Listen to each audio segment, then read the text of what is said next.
Good question. So the question is, if you didn't hear it, is what's the role of chanting in the Zen tradition and meditation practice? Chanting is a kind of meditation that we do. In the Zen tradition, we have 5 practices, 5 basic practices that we do, and chanting is one of those practices. The practices are, we make vows every morning. We say what are known as the 4 Great Vows.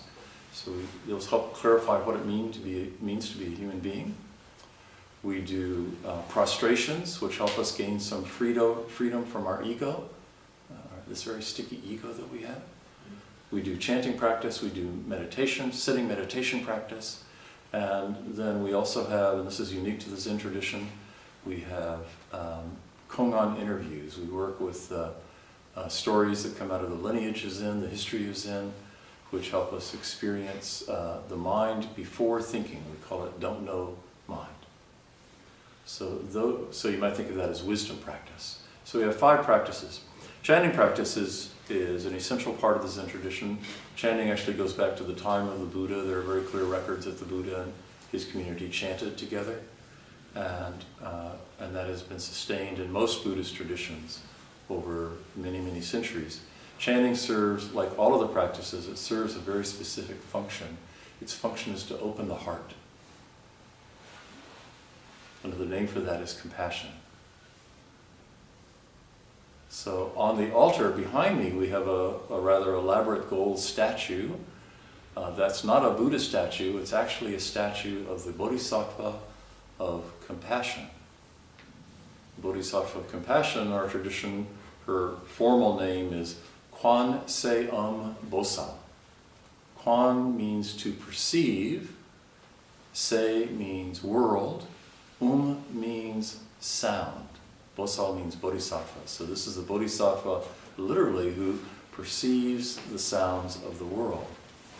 So when we're chanting together, we not only chant the words of the sutra or text that we're chanting, but we also listen very carefully to all of the other voices in the room, as well as our own voice. And at that moment, when we're just chanting and listening, we become the bodhisattva of compassion. Our thinking falls away at that moment. I spoke a few days ago with somebody who's been coming here to practice, and they were saying that they really connect with the chanting practice because their thinking goes way down when they're chanting. They just chant and listen. It's a very powerful practice. You know, the ears are interesting instruments. Usually when our mouth is working, the ears don't hear. Have you ever noticed? Next time you're talking to somebody, notice that you're not hearing. You can't hear when your mouth is moving, usually. So chanting is about learning how to hear when your mouth is moving. It's an interesting practice.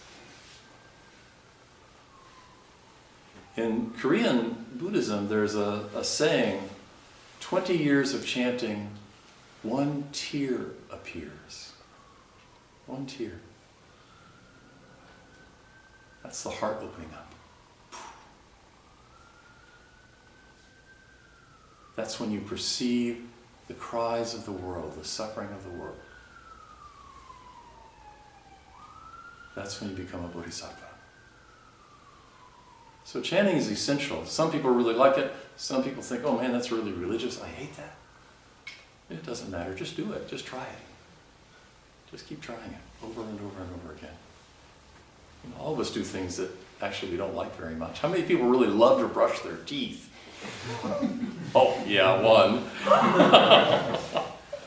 You know, most of us do it because we know it's good for us. At least somewhere deep in our consciousness, our parents implanted the idea that brushing our teeth is really good for us. And so we do it. We're not thinking about cavities, most of us, when we brush our teeth every day. We're just doing it because we were told and we kind of learned this habit. And it's actually a really good thing to do. Good if you floss too. That's my advice. Chanting's like that. It's like flossing.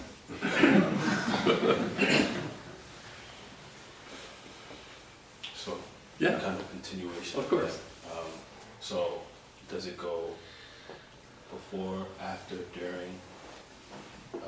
meditation, or is it in essence something unto itself? We treat it as something unto itself. So we have in the morning, we have we get up in the morning here at the Zen Center at 5:30, and we have, first we say the 4 Great Vows, then we do 108 prostrations, and then we do about 25 minutes of chanting, 20 minutes of chanting, and then we do 30 minutes of sitting every morning. Same schedule every day of the year. So, so we treat it as a discrete element in our practice. Some people use some of the chants as mantras. And so walking down the street, they're like that in their mind, quietly to themselves. Or when they're going to sleep. So